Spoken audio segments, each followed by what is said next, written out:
imagine a potent social force, an X factor, that promotes the following. I hope you can see these dimensions.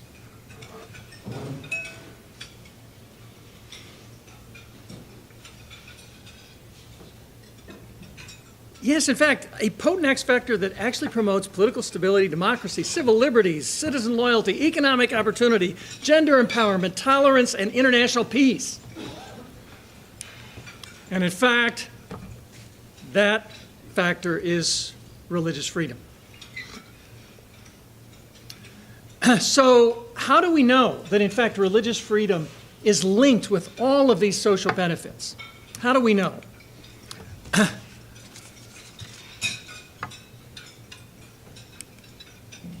Whoops. There we go. I guess, you know, we have some technical challenges here because there's the pillar right on the other side of where the technology is. At any rate, how do we know? Well, first of all, we know from unprecedented global data. We hear a lot about big data these days. Well, there actually is now global data by Pew Research Center on restrictions on religion around the world, both by governments and hostile social factors.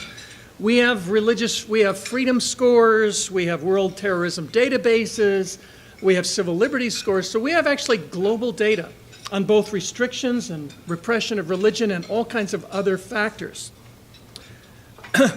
We also have new analytical tools that enable us to actually measure the level of restrictions on religious freedom around the world.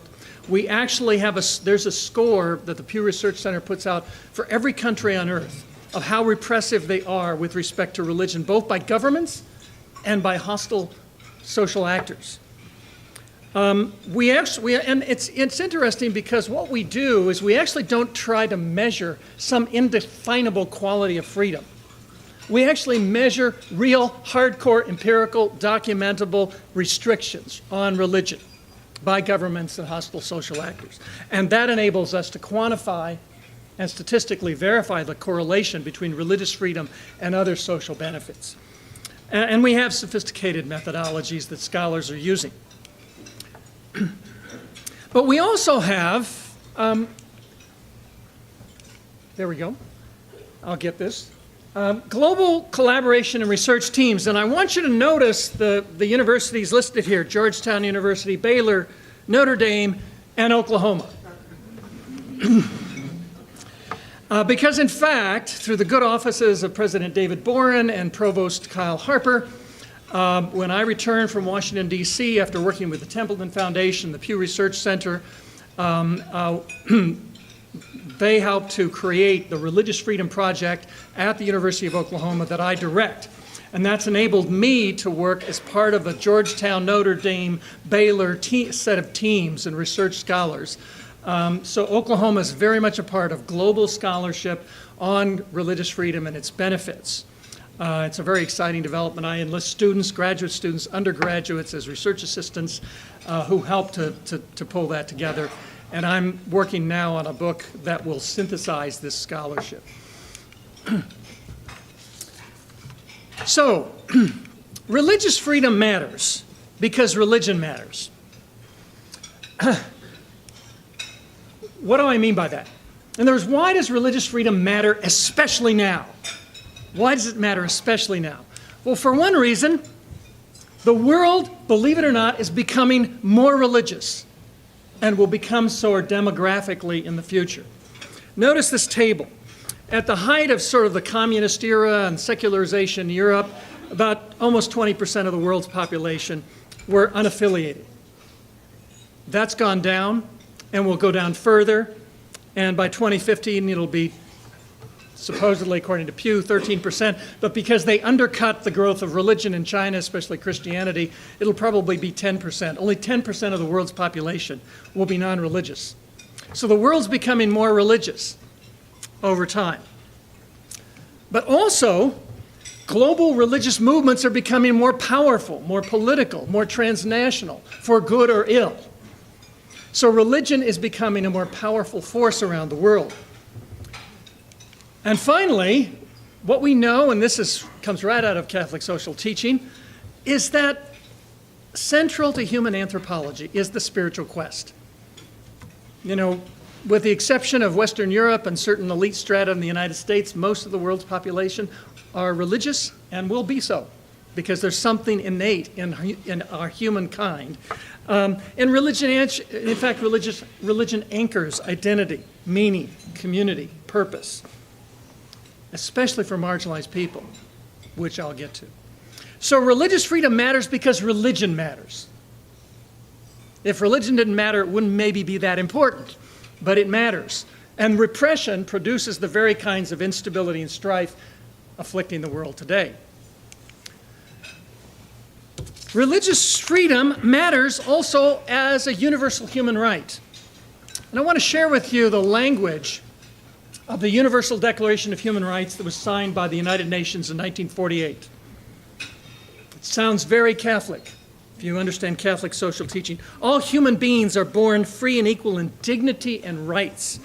They are endowed with reason and conscience and should act toward one another in the spirit of brotherhood. And this next document is Article 18 of the Universal Declaration of Human Rights, one of the great documents of the 20th century, which proclaims in stirring terms that everyone has the right to freedom of thought, conscience, and religion.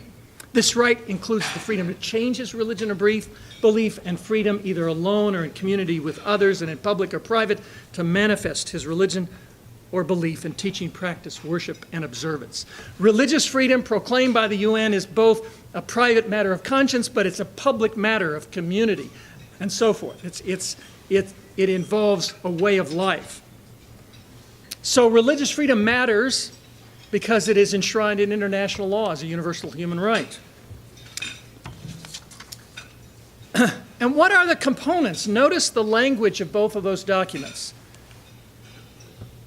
What are the components? Inherent dignity, equal worth. Oops. I'll come over on this side. Here we go. Equal worth, reason, conscience, and community. So religious freedom is so central to who we are as human beings. Religious freedom also matters because it is under siege around the world. 75% of the world's population now live in countries that have high restrictions on religious freedom, either by governments or hostile social actors. And that involves government favoritism, discrimination, and so forth, mob violence, and the like. But there's also a problem of what I would describe as elite amnesia or hostility, which we're beginning to see in the United States and other places. So it is not only that it's under siege in very hostile environments around the world that we all read about, but it's also under scrutiny or siege in the United States, and that undercuts our model.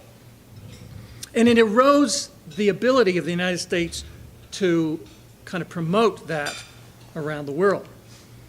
These are just a couple of tables that illustrate research that we have on the status of global religious freedom. And you'll notice the Mideast and North Africa has the highest level of global restrictions on religion. And we have lots of data on sort of patterns, widespread harassment, social hostilities, and so forth. But I want to share with you, I think, something that's disturbing that's happening here. The United States has historically been a place of wide religious freedom, both in society, broad tolerance, and government protection of religious freedom. But notice that over time, the United States, that these restrictions are going up. We're seeing higher restrictions on religion. We're seeing hostile social actions, desecration of Jewish synagogues, attacks on mosques, Sikh gurdwaras, and so forth, but also government restrictions, which we all know about. And those figures are probably even higher now. So in some sense, the home of religious liberty, the United States, is now seeing the erosion, and that undercuts our ability to promote this around the world. Now, why else does religious freedom matter? It matters for the kind of world we want to live in. a world of enduring democracy, flourishing economics.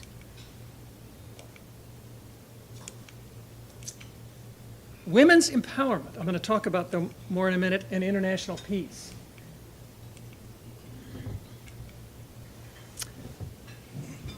So these things that we value depend upon a protection of broad global religious freedom. Justice demands it, and its undermines the social order.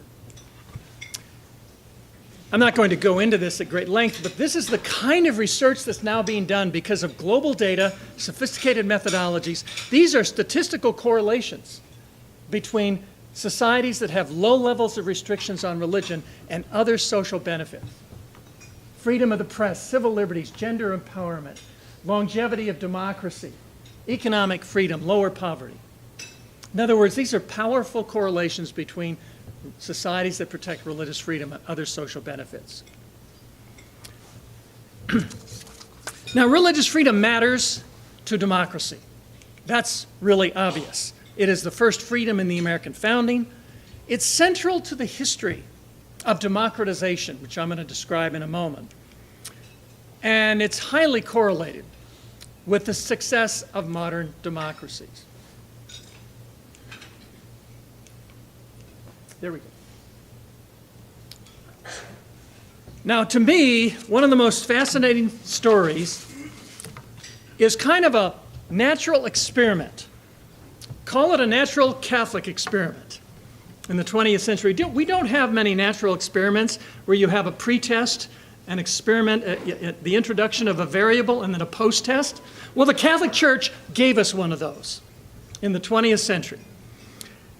Pre-Vatican II, 70% of the world's countries were authoritarian. Then in Vatican II, the Council promulgated Dignitas Umani, the Declaration on Religious Freedom, one of the great documents, one of the most impactful documents of the 20th century. And this has been well documented by scholars at Harvard, Notre Dame, and elsewhere. After Dignitas Umani, where the Church declared religious freedom a fundamental human right, the great Church and all of its leaders around the world began to propel the last great wave of democratization. Started in 1975 and continued into this century. So the last great wave of democracy was a Catholic wave, so that now only Cuba and I think Equatorial Guinea are left. All other countries that have a Catholic majority are democracies. And of course, John Paul there in Poland helped to spark the democratization of Eastern Europe. This, to me, is one of the most fascinating charts produced by the Pew Research Center's Global Restrictions. These are what you want is a low score, right? You want a low score on restrictions on religion. That means religion is very plentiful and free. In countries that have a Catholic majority, some of the lowest restrictions on religious freedom exist today in the world. In fact, countries with a Catholic majority have lower restrictions than countries with a Protestant majority. They have lower government restrictions and social hostilities than the United States. So today, the Catholic Church, Catholic populations around the world have the broadest protection of religious freedom. In countries where Catholics are a majority, very low social hostilities among religious groups. So the commitment to Dignitas Umani really had a huge impact. Religious freedom matters for economic flourishing, and this is the case we're going to try to make. If you care about economic growth, sustainable economic development, uplift for the poor, you've got to protect religious freedom.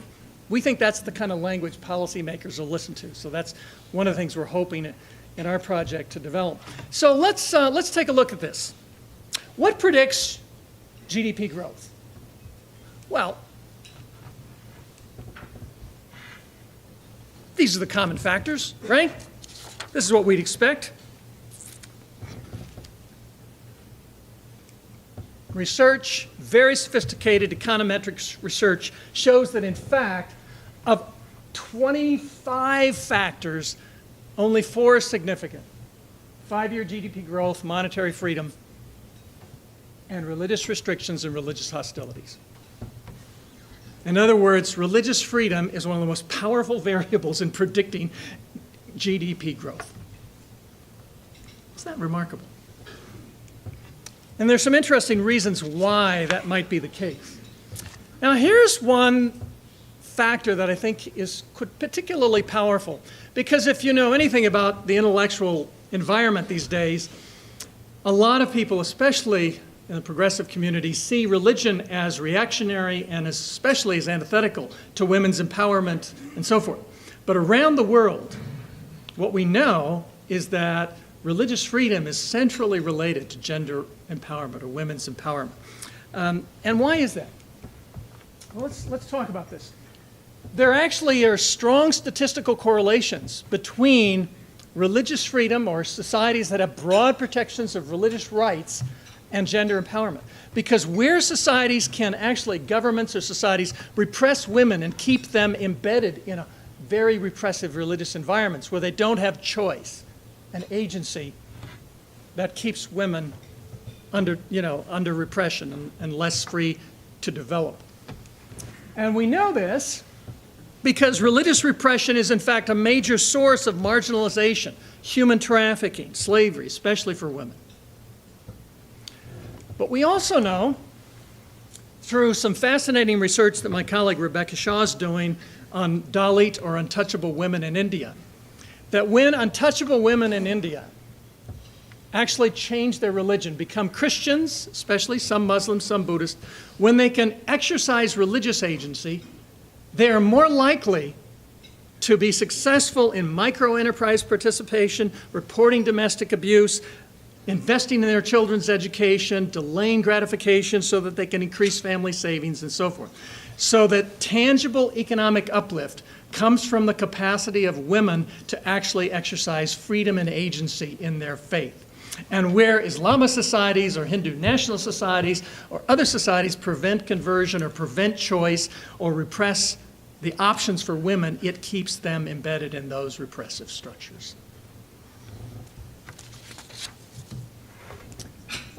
Religious freedom matters also to national security. Okay, you care about national security. Now we're going to get to some hardcore, hard-headed, analysis. To a lot of people in the national security business, of course, religious freedom sounds soft and sociological, right? But in fact, it is central to dealing with our national security threats. So, for example, these are some statements from research by Will Lynn-Bowden at the University of Texas. Every nation that represents a security threat to the United States is an egregious violator of religious freedom. Everyone. Not a single nation that respects religious freedom poses a security threat to the United States. Not one. Not one nation that preserves and protects religious freedom is a threat to us. This is fascinating, every major war the U.S. has fought in the last 70 years featured an opponent that engaged in systematic religious persecution. It's central to the identity of sort of aggressive militaristic states, whether Nazis, communists, Islamists. And finally, fascinating research by Will Lynn-Bowden has shown that the ideology of militant religious movements, whether Islamist or Hindu or even Buddhist, is defined by hostility to religious freedom and pluralism, to the right of others to be who they are. Right? So it's central, according to Will Lynn-Bowden. But religious freedom also obviously matters to peace. So take a look at this. 88% of all terrorist groups originate from religiously repressive societies.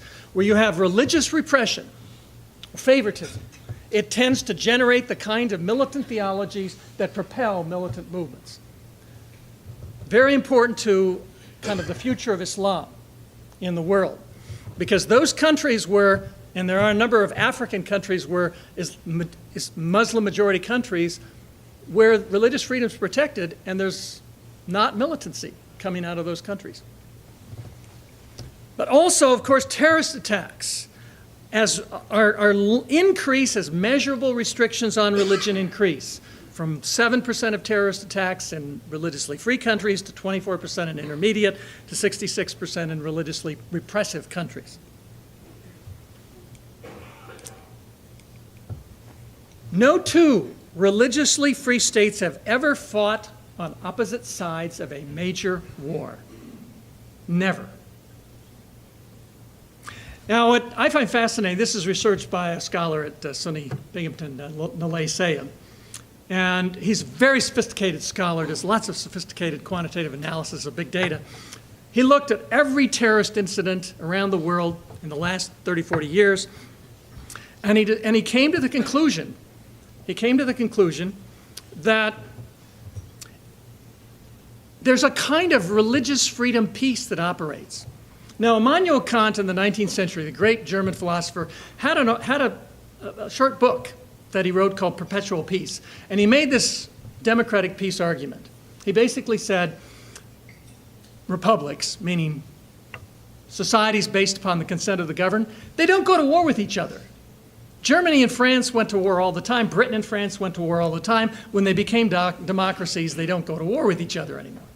So he said, if you want perpetual peace, you want democracies or republics all over the world. Now, Nalay Sayed actually finds that even that's not quite true, because there are illiberal democracies that are democracies in name, have elections, but are religiously repressive, and they tend to generate just as much terrorism or militancy as others.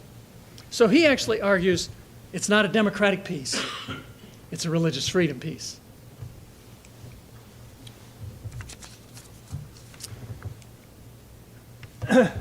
So finally, religious freedom matters to global Christianity. I have flyers on the tables out there of an edited volume I was involved in at Georgetown, looking at the historical record of Christianity and its contemporary record. And here's some of what we found. That more Christians in more diverse places experience government harassment or social repression than any other religious group. Do our elites know this? That Christianity is the faith on the earth that is under the greatest stress by governments and social actors. And in fact, 500 million Christians, 22% of the global total, live in states where they are subject to persecution. And because they're very concentrated, something like 80% of all Christians in these societies are subject to harassment. But why is this significant? It's significant because, according to our voluminous scholarship of commissioned studies historically and contemporarily, Christianity, in fact, propelled the development of civic, economic, political freedoms from antiquity to today. Provost Kyle Harper at OU wrote a wonderful chapter for our historical volume on the role of Christianity in the late Roman Empire in challenging trafficking and slavery and poverty. And we find today that global Christian networks play a unique role in supporting uplift for the poor, fighting trafficking, fighting abuse, and so forth. But we also know that Christian minorities today, even under conditions of persecution and hardship, promote human rights, civil liberties, religious pluralism, and limits on state power. So, the fate of global Christianity is central to the fate of a world we want to live in, crucial to a world of freedom and dignity in the 21st century. And I might add that in a sense, I could extend this and say religious freedom is central to the fate of the Islamic world, which is growing, which is in turmoil, and which produces some of the most aggressive, hostile social movements, militant movements, as well as some of the greatest religious repression. Religious freedom is central to an Islam that will be a peaceful force on the earth in the 21st century. So where does that leave us?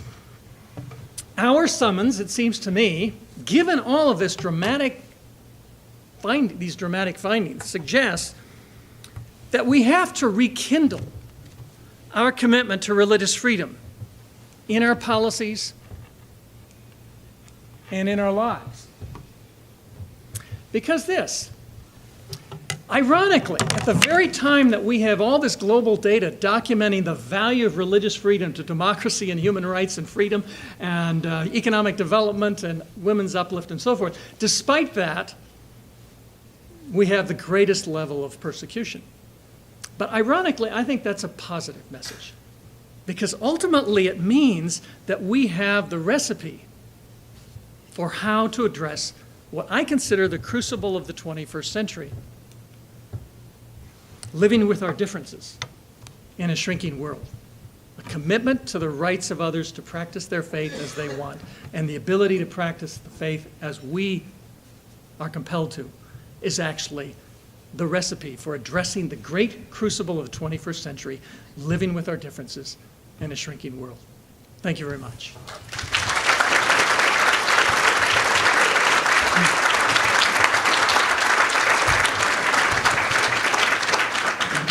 We do have a couple of minutes for questions if anybody would like to ask Professor Hertzke a question. One of your very first slides is about the growth of religion throughout the world. What are we seeing in the United States? Yeah. We are seeing in the United States a little bit of what's happening in Western Europe. The growth of what we call the nuns, no religion, not N-U-N-S, N-O-N-E-S. It's about maybe almost 23% of the American population have no religious affiliation. On the other hand, immigrants in the United States tend to be vibrantly religious. So that's balancing the kind of secularization that's taking place, especially among the young. And I think we have a lot of work to do among young people who come into adulthood with rather loose attachments to faith. That is really a critical thing that's happening in the United States. What's really happening is that religious people have babies and secular people do not. All right? So all around the world, whether it's Jewish or Hindu, Muslim, Christian, Catholic, Protestant, it's the religious who are sort of sustaining demographic growth. So that's part of the demography of the world.